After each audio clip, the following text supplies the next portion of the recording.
bismillah salaamaaleykum wa rahmatullah di def benn nasiha rek di fàttali mbokk jullit yi ak képp koo xamante ne yaa ngi si réew mi rek si mbiru si wax yi jot a jàll si wàllu Serigne Mame Mor Mbacke ak docteur Khadim Bousso si wàllu Ousmane Sonko ñoom ku nekk joxe na sa position di wax si wàllu ay affaire tarixa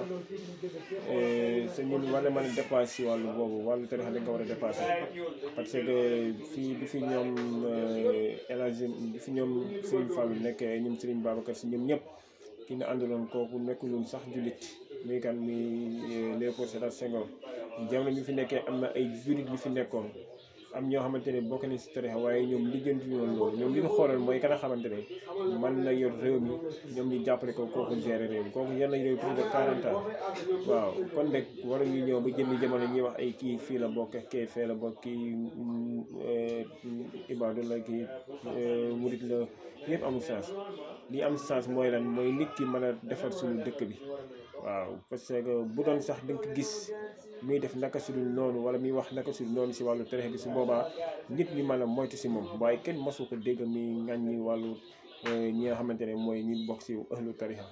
kenn mosu koy gis kon su ko defee rek ñu war a bàyyi affaire yooyu naan diw lii la diw lii la muti jot suñu voté Ousmane Sonko du tax Ousmane Sonko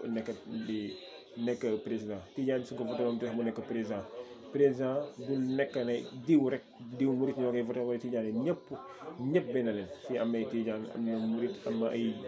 Laayeen am na lu ne kon ne waruñu jël benn lii rek jàpp ne diw lii la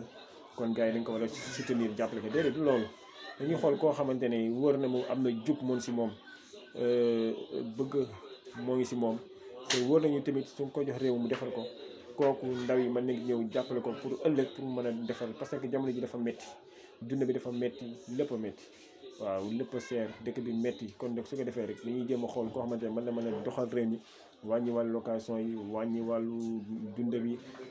wàññi wàllu lépp loo xamante ne dina jëmale réew mi kanam rek kooku nekk si